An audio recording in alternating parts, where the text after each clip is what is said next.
यदा सर्वे प्रमुच्यन्ते कामा येस्य हृदयश्रताः अथमर्त्यो मृतो भवति अत्र ब्रह्म समश्नुते। यदा सर्वे प्रभिद्यन्ते हृदयस्येह ग्रन्थयः अथमर्त्यो मृतो भवति एतावध्यनुशासनम्। क्मा अस्ति इत्येव उपलब्धव्यः तत्वभावेन च उपलब्धव्यः। उभयोः अस्तीत्येवोपलब्धस्य तत्वभावः प्रसीदति।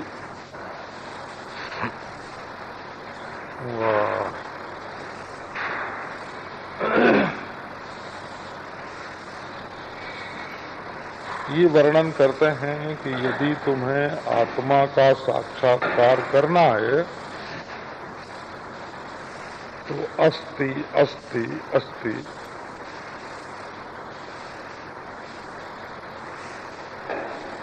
कार्यनाशेपि यत् अस्ति कारणम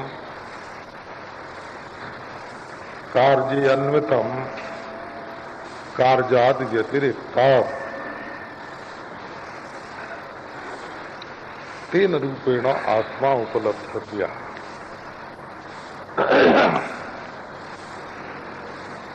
ततश्च तत्वभावेन अन्वय व्यतिरेक साध्य साधन कार्य कारणादि वर्जित भावेन उपलब्धव्यः। उभयोः अस्तीत्येवोपलब्धस्य तत्वभावः प्रसीदति। कहते हैं कि पहले आत्मा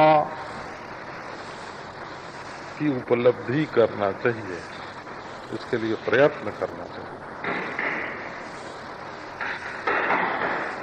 अनुपलब्धि भास रही है। अहम आत्मानम न जानामि, मैं अपने आप को नहीं जानता कि मैं कौन हूं। ऐसा आपको मालूम पड़ता है कि नहीं पड़ता है? एक बात है तो अहम आत्मा शिवहम ब्राह्मणोहम सोहम काणोहम क्रियावानहम। तो मैं अपने को जानता हूं, परंतु मैं मनुष्य हूं, मैं गोरा हूं, मैं काना हूं, मैं क्रियावान हूं, का हूं, भोगता हूं।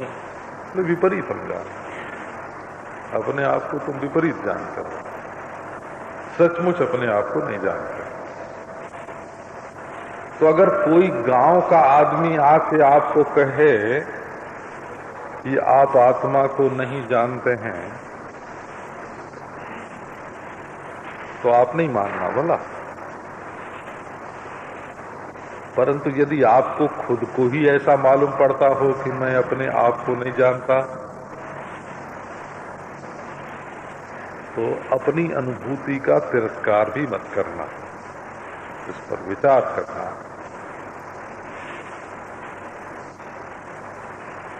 ये लाउड स्पीकर लगा के, पर्चा छाप के, गांव के लोगों को बुला के ये कहना कि तुम अज्ञानी हो, पहले तो लोगों को बुलावें और फिर कहें कि अज्ञानी हो, तो ये हमारी प्राचीन शिष्ट परंपरा नहीं है। प्राचीन शिष्ट परंपरा यही है कि जब स्वयं मनुष्य अपने को अज्ञानी मान करके और विपरीत भावना से, भ्रांति से दुखी हो करके गुरु की शरण में आवे और कहे कि मैं अज्ञ हूं, मुझे ज्ञान दीजिए, मैं भटका हूं, मुझे रास्ता बताइए, तब उसको बताया जाए। नहीं तो इस ब्रह्ममयी सृष्टि में, ब्रह्मरूप सृष्टि में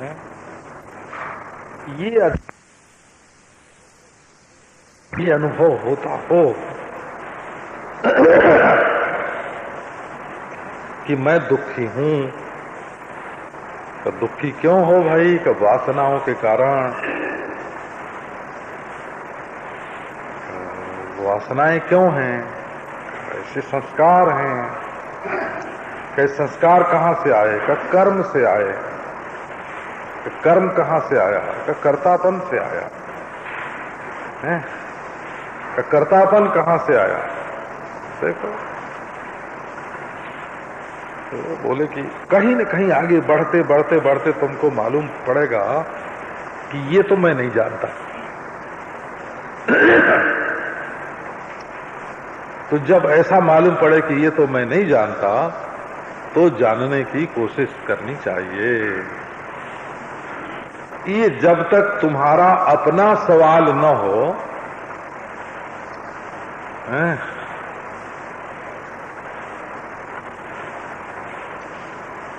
कहते हैं भाई सिखाया पढ़ाया हुआ जो बेटा है ना, वो वकील के सामने जिरह करने पर नहीं टिकता है। वो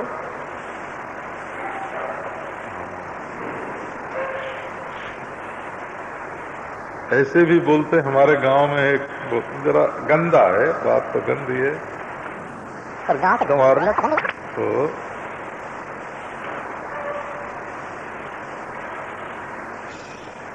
जिसकी बहुत सराहना होती है ना, खूब सराहना सुनने को मिले,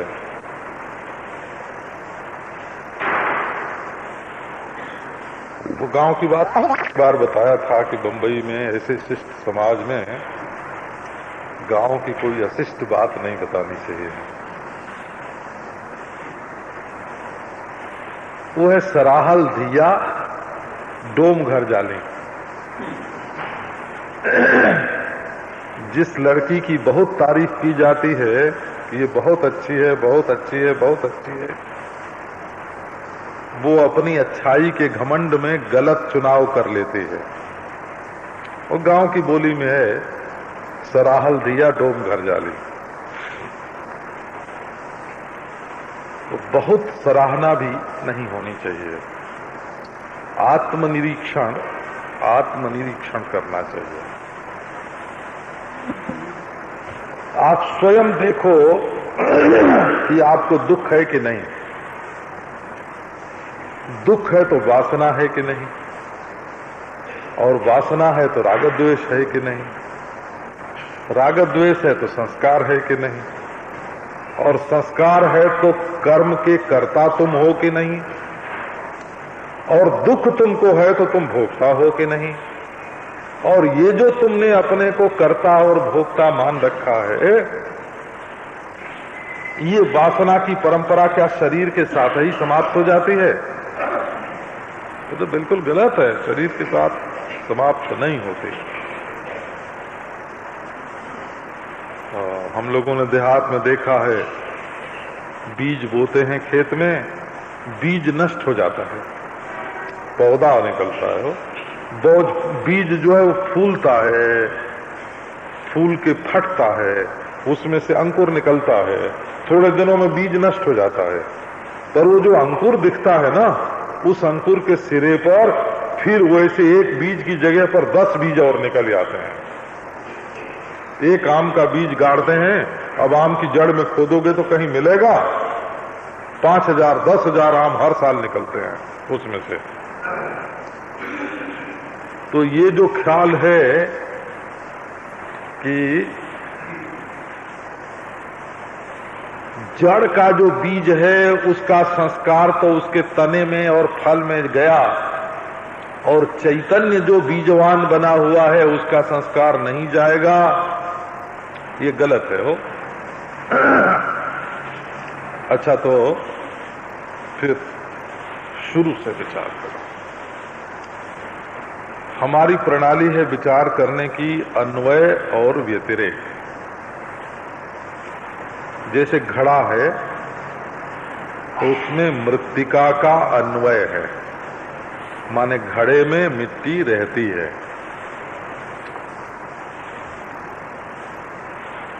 सच पूछो तो घड़े में मिट्टी नहीं रहते है,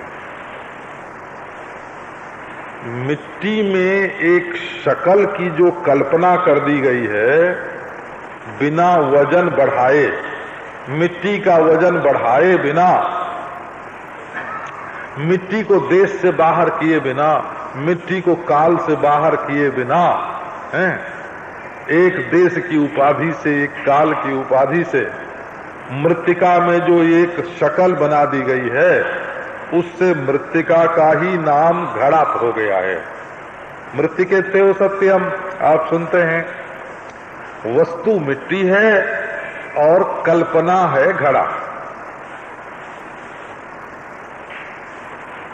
तो बिना मिट्टी के घड़ा नहीं होता, इसलिए घड़े में मिट्टी का अन्वय है, माने कार्य में कारण का अन्वय होता है। और घड़े की शकल फूट जाने पर भी मिट्टी रहेगी, इसको व्यतिरेक बोलते हैं, माने घड़े से मिट्टी अलग है। घड़े में मिट्टी भरपूर है और घड़े से मिट्टी अलग है। आकार का नाम मिट्टी नहीं है, घड़े के आकार का नाम मिट्टी नहीं है। आकार कल्पित है और मृत्तिका सच्ची है। वाचारम्भणम विकारो नामधेयम मृत्तिके तेव सत्यम, इसी को शास्त्र में अन्वय व्यतिरेक कहते हैं। जो अपने कार्य में अनुगत सत्ता है उसको अन्वित बोलते हैं, अन्वित। और वही सत्ता अपने कार्य से व्यतिरिक्त है, उसके अलावा है, उसके सिवा है ना, उसको व्यतिरिक्त बोलते हैं। तो कारण सत्ता जो है वो अन्वित और व्यतिरिक्त होती है। कारण सत्ता का कार्य में अन्वय और व्यतिरेक होता है। अब आप देखो, अपने अन्वय व्यतिरेक का जरा विचार करो। जागृत और स्वप्न में और सुषुप्ति में आत्मा का अन्वय है। ये जागृत का साक्षी, स्वप्न का साक्षी, सुषुप्ति का साक्षी, इसके बिना जागृत स्वप्न सुषुप्ति सिद्ध नहीं होती। और जागृत स्वप्न सुषुप्ति से आत्मा व्यतिरिक्त है। इसको व्यावृत्ति और अनुवृत्ति भी बोलते हैं वेदांत के शब्द में। अन्वय को अनुवृत्ति बोलते हैं और व्यतिरेक को व्यावृत्ति बोलते हैं। माने जब तुम हो तब सारी दुनिया भासती है, तुम्हारा सबके साथ अस्तित्व है। सुषुप्ति में तुम हो, स्वप्न में तुम हो, जागृत में तुम हो। और जागृत न रहने पर भी तुम हो, स्वप्न न रहने पर भी तुम हो, और सुषुप्ति न रहने पर भी तुम हो। तो अन्वय व्यतिरेक की विधा से, विधा माने प्रकार, यदि विचार करें तो जागृत स्वप्न सुषुप्ति तीनों अवस्थाओं में आत्मा का अन्वय है। और आत्मा सुषुप्ति के न होने पर भी जागृत में है, जागृत के न होने पर भी सुषुप्ति में है, और जागृत स्वप्न दोनों के न होने पर भी स्वप्न में है, और जागृत और स्वप्न दोनों के न होने पर भी सुषुप्ति में है। इसलिए तीनों अवस्थाओं से आत्मा व्यतिरिक्त है। ये बात भी मैंने, है ना, ये जो समझ का एक नमूना है वो बताने के लिए की। अब आप जरा वृत्ति पर आओ भला।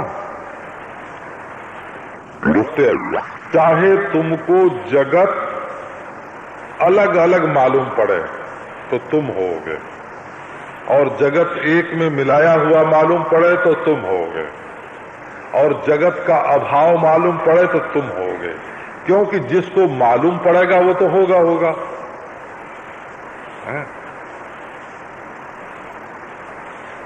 घड़ा बना हुआ दिखे तो तुमको दिख रहा है, घड़ा फूटा हुआ दिखे तो तुमको दिख रहा है, और घड़ा का न होना दिखे तो तो तुमको दिख रहा है, हैं?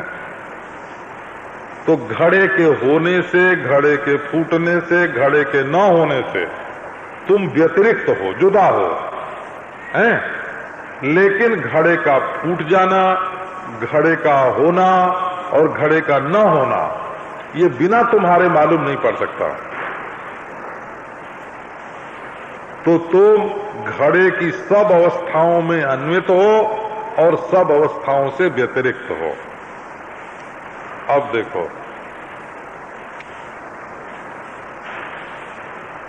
एक बात बीच में और सुना लेते हैं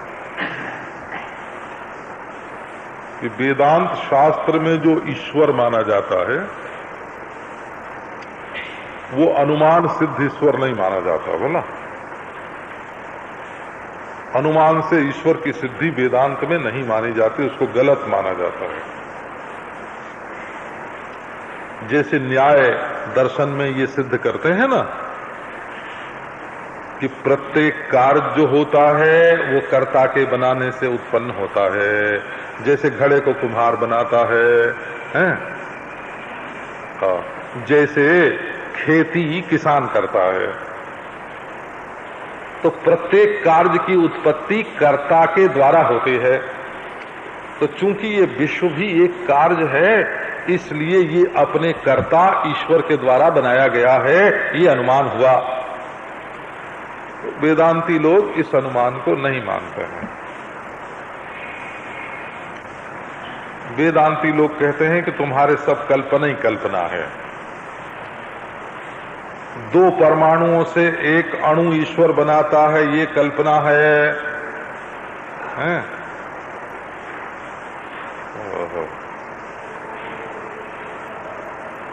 तो अणुओं से त्रसरेणु बनता है कि ये भी तुम्हारी कल्पना है, बनाता है ईश्वर, कि ये भी तुम्हारी कल्पना है।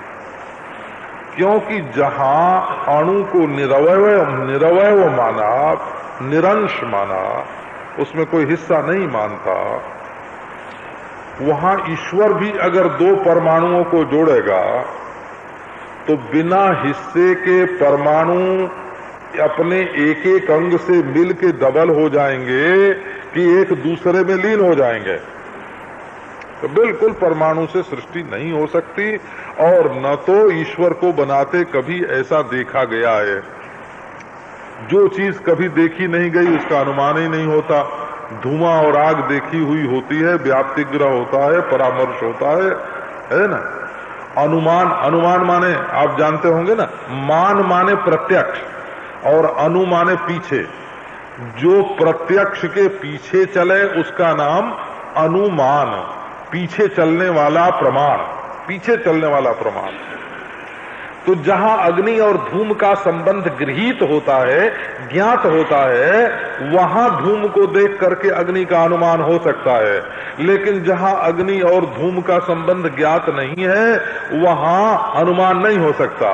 इसलिए वेदांत मत में ईश्वर प्रत्यक्ष से, अनुमान से, उपमान से, अर्थापत्ति से, अनुपलब्धि से सिद्ध नहीं है। तो तब वो कैसे सिद्ध है? बोले केवल शब्द प्रमाण से सिद्ध है। कि शब्द प्रमाण से कैसे सिद्ध है, आपको इसका नमूना बताता हूं। प्रमाण से ही यदि ईश्वर सिद्ध न होए, है ना, तो कल्पितांश का तिरस्कार करके आत्मा के साथ एकता उसकी हो ही नहीं सकती। कल्पितांश का परिहार करने पर आत्मा में जो कल्पित अंश है उसका त्याग कर देने से, और ईश्वर में जो कल्पित अंश है उसका त्याग कर देने से एकता का अनुभव हो जाएगा। तो इसी को बोलते हैं अस्तित्वोपलब्धव्या। जरा देखो कैसे बोले, जैसे हमें ये देखने में आता है कि मृत्तिका का लय जल में हुआ, एक कल्पना करते हैं शब्द से, और जल का अग्नि में हुआ और अग्नि का वायु में हुआ।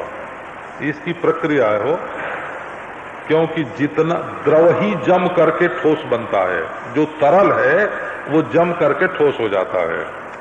तो द्रवांश ही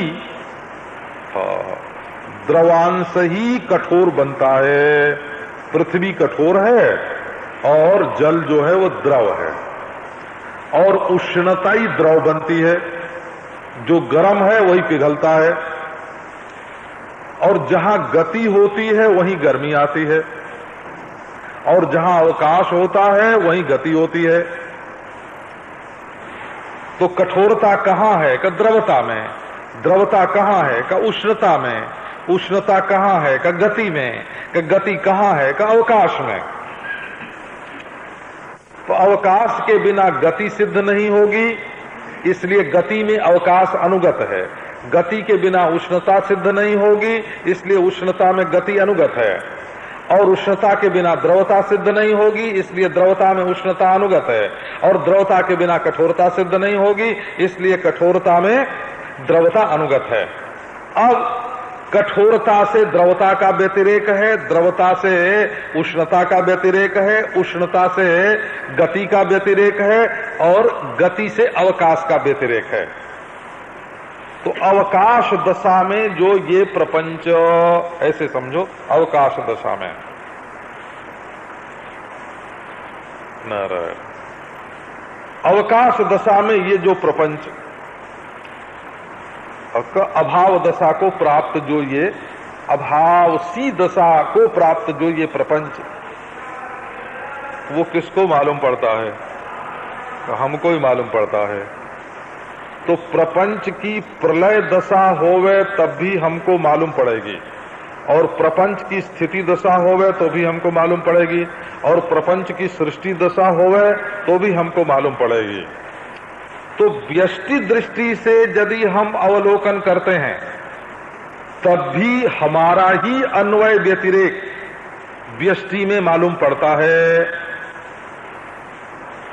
और समष्टि दृष्टि से विचार करते हैं तब भी समष्टि दृष्टि से ही हमारा ही अन्वय व्यतिरेक सारी सृष्टि में भासता है। तो समष्टि दृष्टि से जो हमारा अनुगत रूप है और व्यतिरिक्त रूप है उसको ईश्वर बोलते हैं, और व्यष्टि दृष्टि से जो हमारा अनुगत, कार्यई में समष्टि और व्यष्टि का भेद है वो, तो शास्त्र से अवगत जो कारण दशा, उसका साक्षी जो चैतन्य है, और इस समय प्रत्यक्ष रूप से अवगत जो व्यष्टि दशा, इसका जो साक्षी, इन दोनों साक्षियों को श्रुति जो हैं वो उपाधि अंश का परिहार करके एक बताते हैं। तो अस्ति थी, अब देखो कि अस्थि क्या है? घड़ा फूट गया तो मिट्टी अस्थि है ना? मिट्टी गल गई तो जल अस्थि है, जल सूख गया तो अग्नि अस्थि है, और अग्नि जो है वो जब निराकार हो गई तो गति अस्थि है, शक्ति अस्थि है, और शक्ति जो है वो किस आधार में है? बिना आधार के शक्ति सिद्ध नहीं होती, तो आकाश अस्थि है। और आकाश अस्थि कहाँ मालूम पड़ रहा है? बोले मन में है। अस्थि प्रत्यय कहाँ है? का मन में। का किसको मालूम पड़ रही है? का मैं को। इसी को बोलते हैं परिच्छिन्न। परंतु सर्व के आधार के रूप में देश काल वस्तु, बिना वस्तु के देश काल की कल्पना नहीं होती।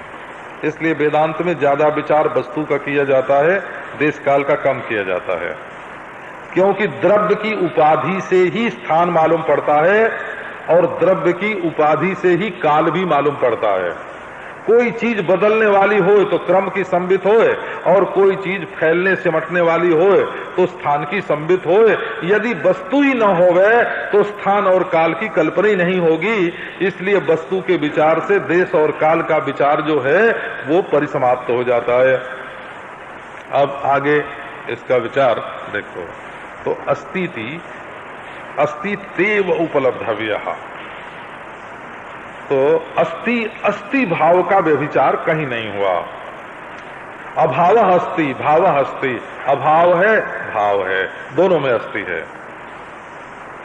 तो अस्थि रूप से जो सर्व देश में, सर्व काल में, सर्व वस्तु में विद्यमान है, जिसका रूप है अस्थि, अस्थि के सिवाय और कुछ नहीं,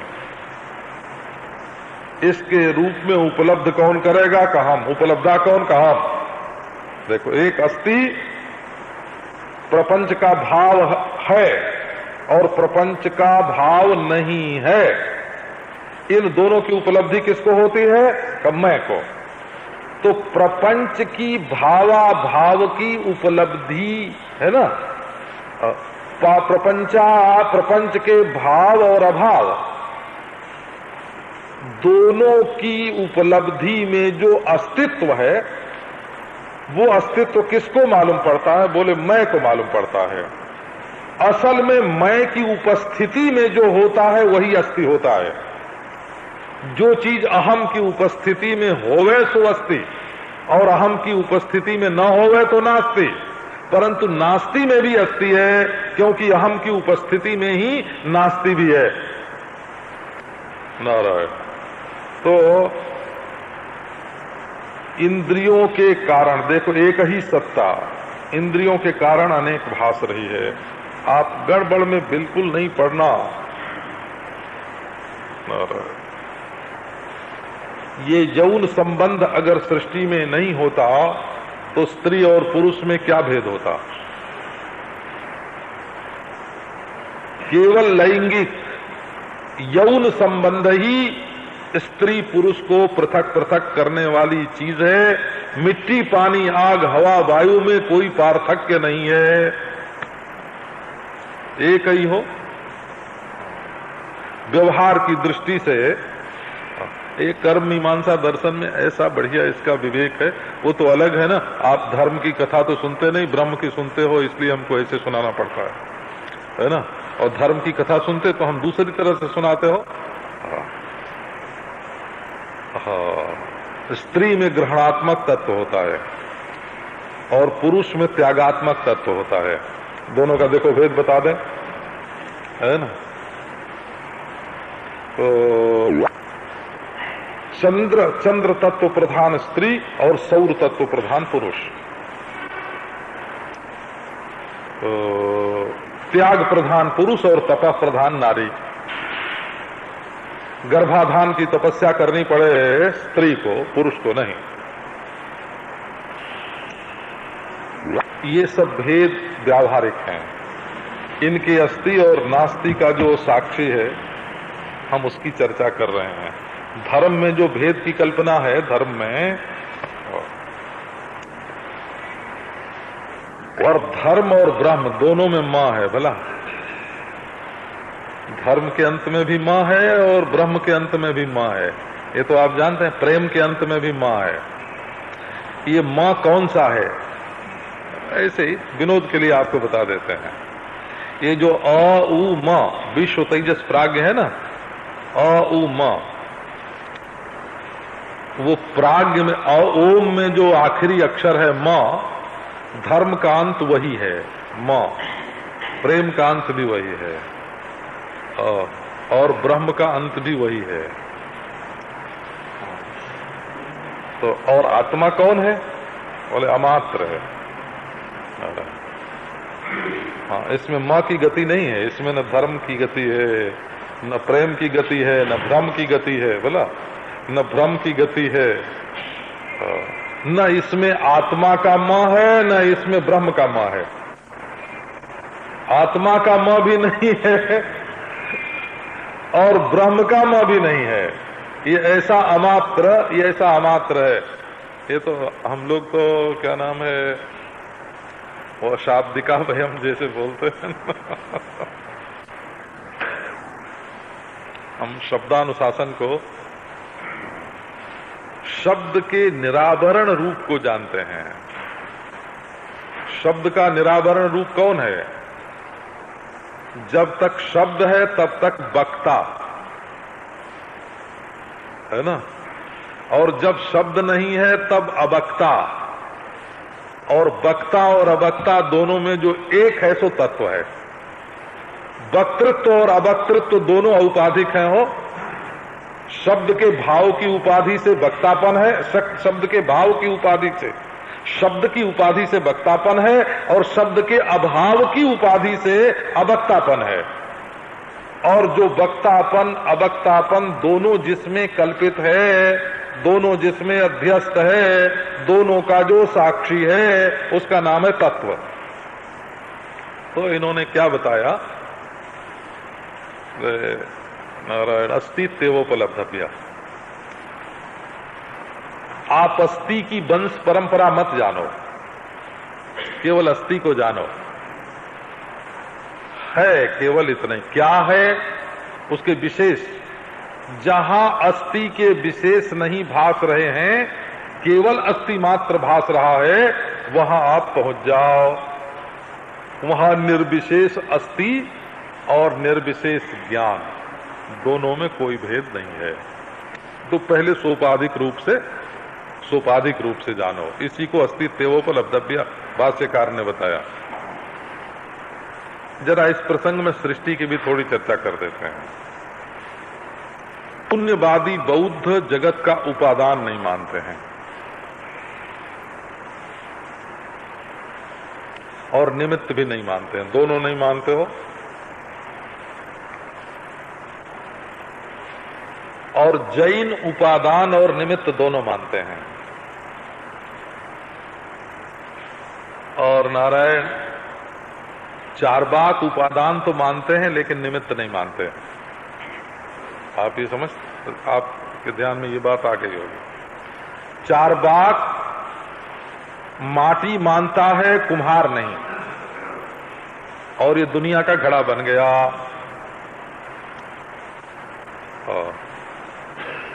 जैन माटी और कुम्हार, परंतु कुम्हार प्रत्येक जीव को कुम्हार मानते हैं, अलग अलग। बोला एक कुम्हार नहीं मानते, एक कुम्हार नहीं मानते, प्रत्येक जीव को अलग अलग कुम्हार मानते हैं। निमित्त और उपादान दोनों मानते हैं। बोला और बौद्ध जो है ना, वो निमित्त मानते, न उपादान, न माटी, न कुम्हार, ये शून्य ही मानते हैं।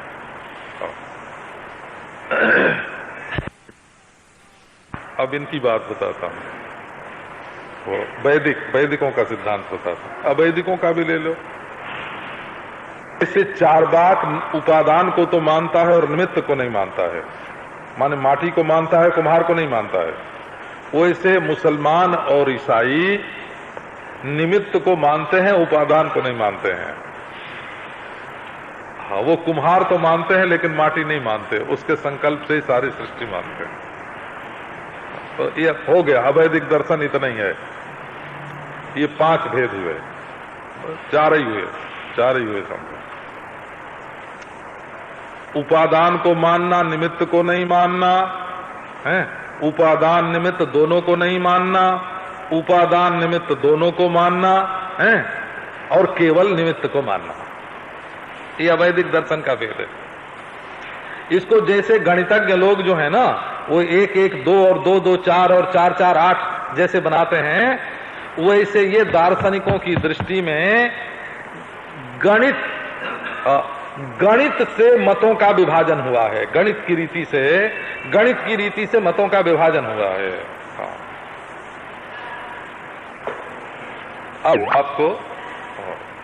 अब देखो का ईश्वर निमित्त कारण है, और परमाणु जो हैं वो उसके असत उपादान है। असत उपादान बोलते हैं, जिनमें कार्य नहीं है, ऐसे उपादान है। लीला है। पर जैन मत की अपेक्षा इसमें विशेषता क्या है? इसमें कुम्हार एक है। बोला कुम्हार एक है, घड़े के खरीदार अनेक हैं, घड़े के खरीदार भी हैं, जीव अनेक हैं, और घड़े भी अनेक हैं, और उनका उपादान माटी भी है। ये बहुत्ववादी है। वो ये न्याय दर्शन और वैशेषिक दर्शन जो है ना, ये बहुत्ववादी हैं। अब देखो सांख्य में बोले कि परमाणु तो बहुत सारे होते हैं ना, एक सत कारण एक है, माने सबकी सत्ता जिसमें छिपी हुई है, ऐसा एक कारण है। पुरुष ही अलग अलग हैं, हाँ, प्रकृति उपादानवादी हैं ये। तो इसमें दो भेद होता है, आपको बता दें। एक बहिरंग उपादानवादी, एक अंतरंग उपादानवादी। ये तो गिनती की बात है ना। सृष्टि का उपादान बाहर है कि भीतर है? तो जो लोग परमाणु को सृष्टि का उपादान माने मसाला, माटी मानते हैं, वो लोग परमाणु को जो मानते हैं वो तो सृष्टि का उपादान बाहर मानते हैं। और जो लोग प्रकृति को उपादान मानते हैं वो अंतरंग मानते हैं। तो क्यों? कि देखो, पुरुष और सृष्टि दोनों के बीच में प्रकृति है, तो सृष्टि से अंतरंग और पुरुष से बहिरंग। पुरुष जो है ये सृष्टि का दृष्टा है, प्रकृति का भी दृष्टा है भला। तो सृष्टि और पुरुष के बीच में, यूं समझो, पुरुष और बुद्धि के बीच में प्रकृति रहती है कि नहीं? तो बुद्धि से अंतरंग होने के कारण प्रकृति अंतरंग उपादान है। ऐसे देखो, जैसे सुषुप्ति और फिर जागृत और फिर मैं कौन हूं, ये उत्थान, ये सांख्य दर्शन हुआ। हम बंबई में जगते हैं तो नींद तो टूट जाती है, प्रकृति अवस्था तो भंग हो गई, लेकिन मैं वृंदावन में हूं कि बंबई में हूं ये फुरता नहीं है ना। कहां हूं, कौन हूं, मेरा नाम क्या है, ये भी नहीं फुरा। इसका नाम महत्तत्व हुआ। लेकिन जब ये फुर गया कि मैं अखंडानंद हूं और ना बंबई में हूं, तो अहंकार स्फुरित हो गया। तो सुषुप्ति का भंग होना और अहंकार का जागृत न होना, इन दोनों के बीच में जो स्थिति होती है उसको महत्तत्व बोलते हैं। उसी का नाम बुद्धि है, वो समष्टि बुद्धि। तो अंतरंग उपादान है ऐसा सांख्य का सिद्धांत है, और बहिरंग उपादान है ऐसा न्याय का सिद्धांत है। चैतन्य के लिए प्रकृति स्वयं प्रवृत्त होती है, और ईश्वर जो है वो स्वयं संकल्प करके परमाणुओं को जोड़ के सृष्टि बनाता है। बड़े अद्भुत इसकी माया है और इसके गणित हैं। अब देखो, ईश्वर एक है इसलिए परमाणुओं को, और संकल्पवान है, संकल्प उसका आत्मधर्म है तो बनाता है। और पुरुष जो है उसमें संकल्प आत्मधर्म नहीं है, वो तो दृष्टा है, वो तो चिति शक्ति है, इसलिए वो संकल्प करके वो नहीं बनाता। समष्टि बुद्धि ही जो संस्कार से युक्त है वो सृष्टि को बनाती है, प्रकृति बनाती है। ये हुआ। अब देखो, अंतरंग में कौन कौन का, जो ईश्वर को जगत का कारण मानता है सो भी अंतरंग, जो विज्ञान को जगत का कारण मानता है सो भी अंतरंग, जो कर्म को जगत का कारण मानता है सो भी अंतरंग। क्यों? कि कर्म के संस्कार तो अंतरंग में ही होते हैं ना। तो कर्म, चित्त, ईश्वर, प्रकृति, ये सब अंतरंग उपादान हैं। विज्ञान, दृष्टि सृष्टि, विज्ञानवाद, ये सब अंतरंग उपादानवादी हैं। ये सब ऐसे सुनने वालों को भूल जाएगा। तो ये तो जो इस पे विचार करते हैं, अब ये कहो कि हम कोई एक दर्शन शास्त्र की कोई पुस्तक पढ़ें और उसमें ये सारी बात पढ़ने को मिल जाएगी, तो वो बात नहीं होगी, बोला। आप चाहे सांख्य पढ़ो तो सांख्य की मिलेगी, न्याय पढ़ो तो न्याय की मिलेगी, वेदांत पढ़ो तो वेदांत की मिलेगी। एक पुस्तक पढ़ने से सारी बात एक साथ नहीं मिलेगी। लेकिन चाहे देखो कोई सिद्धांत होवे,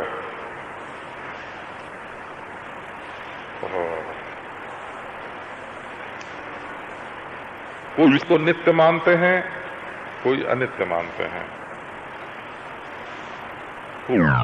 प्रकट होने वाली और नष्ट होने वाली मानते हैं, लोप होने वाली, और कोई हमेशा ऐसी मानते हैं। लेकिन जिसको दिखती है उसको कौन काट सकता है? जिसको दिखती है। और जो लोग द्रव्य से चेतना की उत्पत्ति मानते हैं वो लोग जड़ को मूल तत्व मानते हैं। पर चेतना की उत्पत्ति के पूर्व जड़ था, इसको सिद्ध करने के लिए उनके पास कोई युक्ति हो सकती है? आप सोचो, चैतन्य, जो लोग जगत के मूल में जड़ मानते हैं, उन चैतन्य की उत्पत्ति से पूर्व जड़ था, ये उन्होंने कैसे अनुभव किया? अनुभव की प्रणाली में उनका मत नहीं आ सकता। अच्छा, जो लोग ये मानते हैं कि काल में चैतन्य की उत्पत्ति और विनाश होता है, उनके मत में उत्पत्ति और विनाश सिद्ध हो सकता है क्या? किसने उत्पत्ति और विनाश को देखा है ना? नारायण। जो सृष्टि को बिना उत्पत्ति और प्रलय का नित्य मानते हैं, न आदि उत्पत्ति हुई न अंतिम अंत होगा, हमेशा इस सृष्टि का प्रवाह चला रहेगा, चलता रहेगा, हैं? उन लोगों ने इस देश में बहती हुई सृष्टि को देश की गोद में करके साधार बना दिया ना। तो जिस आधार में ये सृष्टि बह रही है, वो आधार क्या है, ये प्रश्न उनके मत पर भी तो आया ना। तो हर हालत में ये बात माननी पड़ेगी कि आत्मा के अस्तित्व से ही अन्य का अस्तित्व सिद्ध होता है, अन्य के अस्तित्व से आत्मा का अस्तित्व सिद्ध नहीं होता।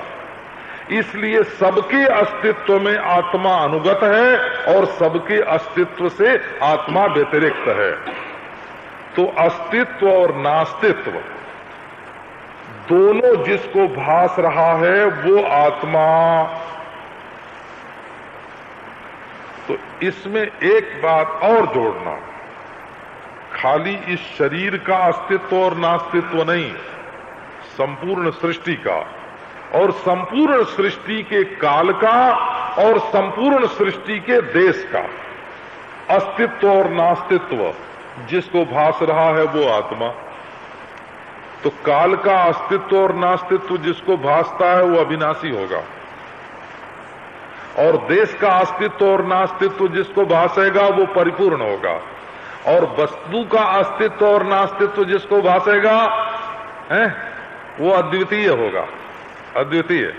इसका अर्थ है कि अपना जो चैतन्य आत्मा है वो अविनाशी है, काल की दाल उसमें नहीं गलती, वो परिपूर्ण है, माने देश का उसमें प्रवेश नहीं होता है। और नारायण द्रव्य जिसमें मालूम पड़ते हैं वो द्रव्य में हव्य नहीं होता, द्रव्य में उसका हवन नहीं किया जा सकता। जिसको द्रव्य मालूम, वस्तुएं मालूम पड़ती हैं, वो तो द्रव्य में हव्य नहीं बनेगा, और जिसको काल मालूम पड़ता है उसमें काल की दाल नहीं गलेगी, और जिसमें देश मालूम पड़ता है उसमें देश का प्रवेश नहीं होगा, और जिसमें देश का प्रवेश नहीं वो परिपूर्ण आत्मा, जिसमें काल की दाल नहीं गलती है वो अविनाशी आत्मा, और जिसमें द्रव्य रूपी द्वैत का हव्य नहीं है वो परिपूर्ण अद्वितीय आत्मा। और आत्मा माने चैतन्य, आत्मा माने ज्ञान। ऐसी ज्ञान का ऐसी ज्ञान हो तुम, तो पहले क्या करो, अस्तित्वोपलब्धव्या,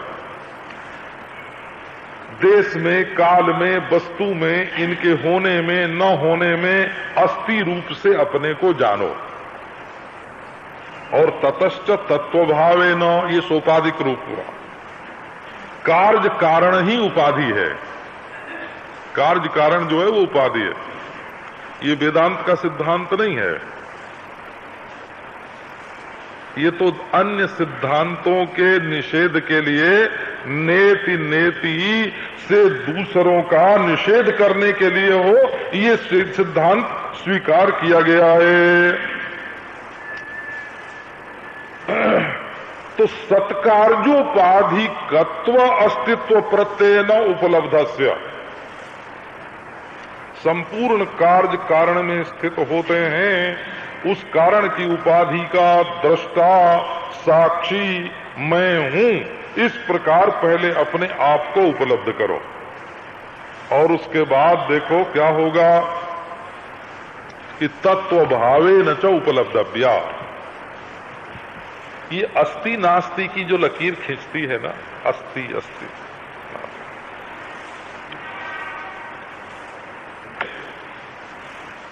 अस्ति को यदि हम व्याकरण में थोड़ा सा बिगाड़ दें और उसका अधिकार अपने को होता है बोला।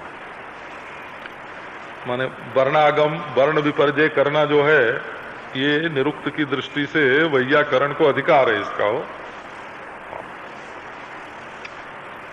तो अस्ति को बोले ना तो अस्ति असति, अस्ति भाव जो है वो असति भाव है, असति। देखो अस भूमि धातु है, अस धातु है, अस, और उसका अर्थ है होना। लेकिन जब सच्ची सत्ता का बोध उसको कराना होता है तो उसमें से अ का लोप हो जाता है। अस्ति इति सत, अस्ति क्रियापद है अस्ति है, और उससे शब्द बना सत। अ कहां गया पूछो, अ कहां गया? इसलिए अस्ति अस्ति जो मालूम पड़ता है वो भी औपाधिक है, औपाधिक।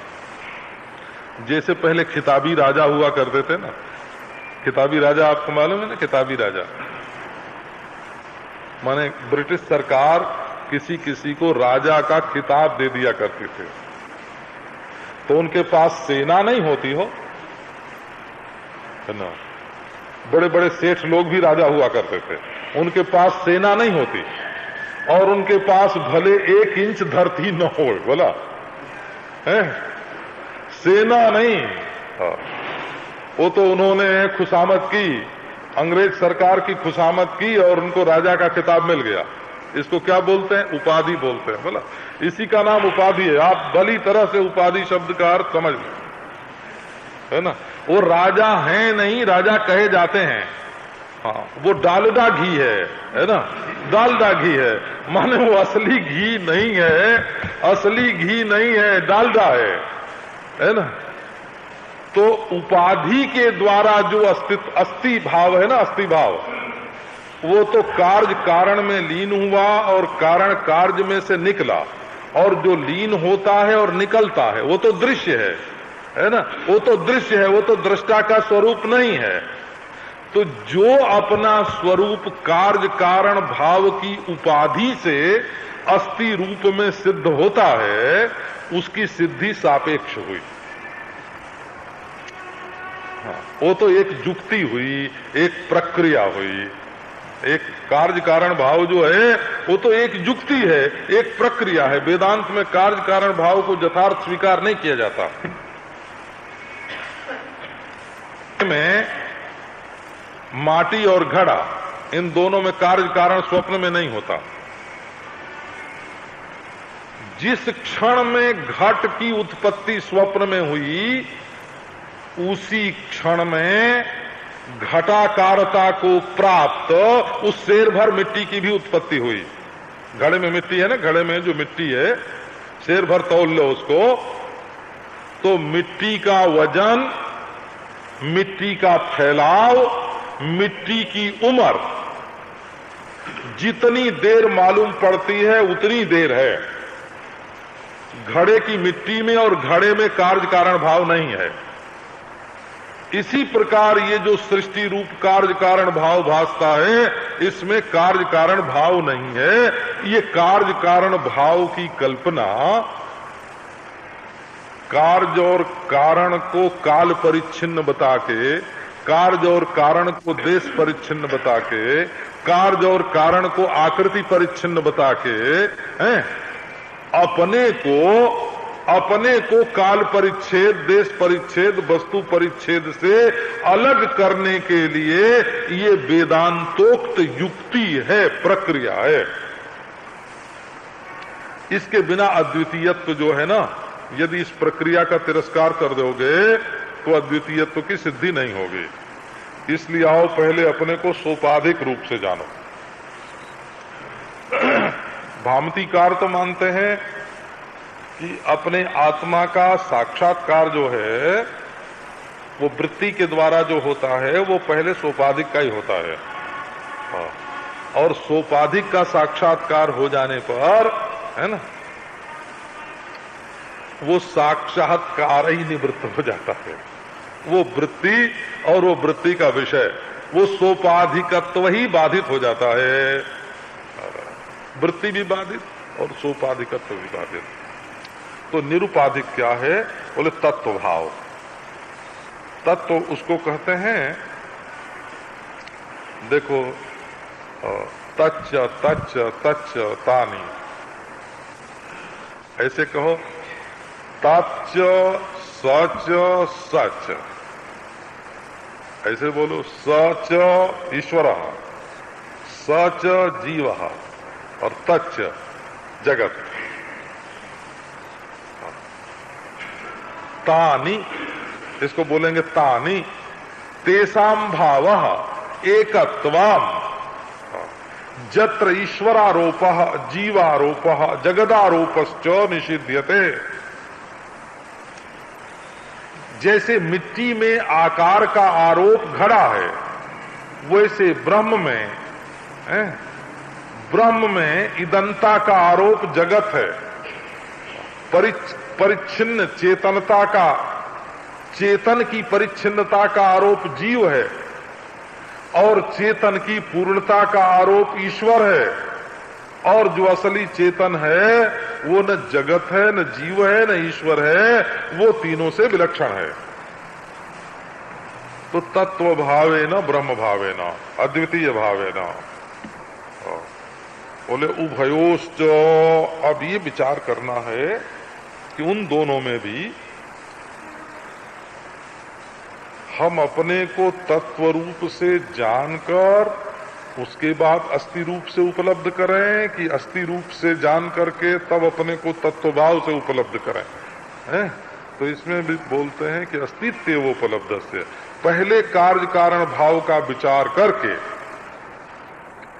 ऐसा विचार करो कि तत्व निर्विशेष हो जाए।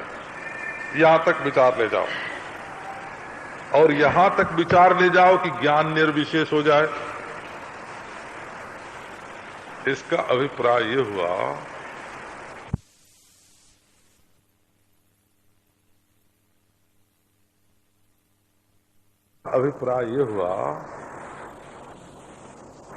कि सत्ता तो ऐसी हो जिसमें क्रिया न हो, और ज्ञान ऐसा हो जिसमें वृत्ति न हो।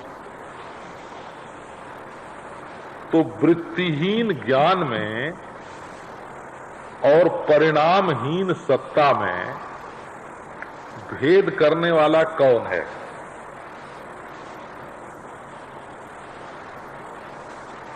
जहां सत्ता में तो कोई विशेष नहीं है, वो तो घट पट मठ आदि बनती नहीं, विकार को प्राप्त होती नहीं, सत्ता तो है निर्विकार,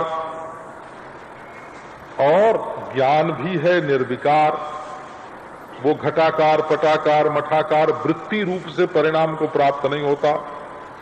तो जो अपरिणामी निर्विशेष ज्ञान है और जो अपरिणामी निर्विशेष सत्ता है, उसको दो होने का क्या कारण है?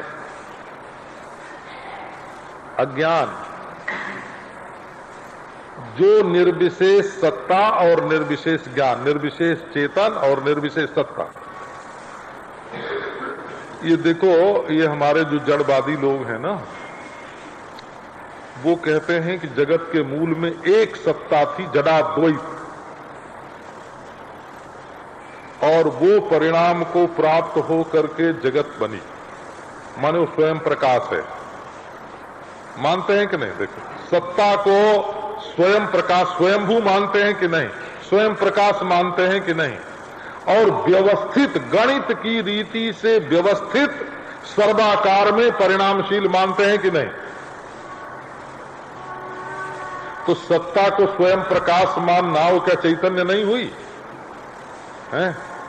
और चैतन्य ईश्वर को जगत का कारण मानना, क्या उसमें जड़ता नहीं आई?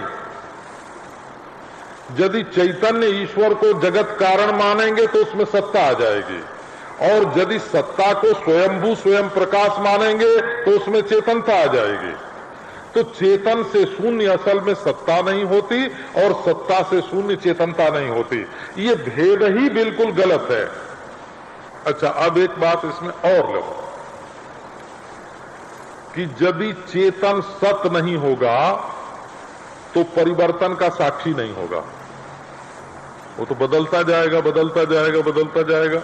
ये विचारशील के ध्यान में ये बात आने योग्य है। वो साक्षी अपरिवर्तनशील होने से सत है?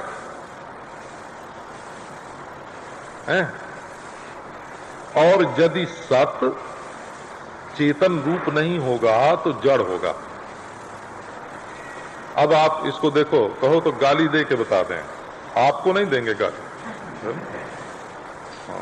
गाली दे के बता दें। ईश्वर से अलग हो करके हम जन्म मरण के चक्कर में पड़ गए। अखंड सत्ता से अपने को पृथक करके हम क्षणिक हो गए। अखंड सत्ता से अलग होके हम क्षणिक हो गए और हमारे अखंड चेतन से अलग होकर के ईश्वर जड़ हो गया, बेहोश हो गया, वो बेहोश हो गया, ऐसे समझो, बेहोश हो गया। आज ईश्वर निष्क्रिय हो रहा है। क्यों? कि हमसे अलग पड़ा है बेचारा, हमसे अलग। अरे इतने द्वासु पर्णा सह्या सखाया, बिल्कुल बराबरी का मामला है, बिल्कुल बराबरी का मामला है ना। हमसे अलग हो करके हमारी चेतनता तो हमारे पास है ना। होश हवास चेतनता जो है वो तो हमारे पास है? हम ही सबको जानते हैं। तो हमारे बिना तो ईश्वर बिना चैतन्य का हो गया, बेहोश हो गया। और सत्ता तो केवल ईश्वर, अविनाशीपना तो केवल ईश्वर के पास है? उसके बिना हम क्षणिक हो गए, जन्म मरण वाले बन गए। और जब दोनों एक हुए तब क्या हुआ? न ईश्वर बेहोश रहा, न ईश्वर में जड़ता रही, तो जीवन जागृत झिलमिल आत्मा के रूप में ईश्वर झलकने लगा है। और हम जन्म मरण से भी निर्मुक्त हो गए। ईश्वर से मिलते ही हम जन्म मरण से छूट गए और हमसे मिलते ही ईश्वर अनुभव रूप हो गया। वो कहीं सातवें आसमान में नहीं रहा हो, वो किसी बंद कमरे में सो नहीं रहा है। ईश्वर कहीं बंद कमरे में सो नहीं रहा है, हम है। ये हुआ, हमारे रूप में, अनुभव के रूप में है। तो ईश्वर बंद कमरे में नहीं, सातवें आसमान में नहीं, सोया हुआ नहीं। कब? जब हमसे एक होगा है? और नारायण हम जन्म मरण से, राग द्वेष से, पापीपना पुण्यात्मापना से, आने जाने से मुक्त कब? जब हम उससे एक होंगे। अब एक जरा सी बात और, ये एकता का उद्योग ईश्वर करे कि हम करें? कि हमसे अलग होके तो ईश्वर सोया हुआ है, वो क्या उद्योग करेगा? हम जब उद्योग करेंगे तब ईश्वर जग जाएगा। वो हमारी विमुखता के कारण ही ईश्वर सोया हुआ है। यदि हम ईश्वर के सम्मुख होंगे तो ईश्वर सोया हुआ नहीं होगा, जागता होगा, अनुभव एक होगा, है ना। हमारा ईश्वर का स्वरूप एक होगा, हमारा ईश्वर का ज्ञान एक होगा, हमारा ईश्वर का स्वभाव एक होगा, हमारे ईश्वर का गुण एक होगा, हमारा और ईश्वर का रूप एक होगा। जो कुछ दृश्यमान है वो हमारा और ईश्वर का एक होगा। खाली स्वरूप ही नहीं, सब एक होगा। अच्छा, अब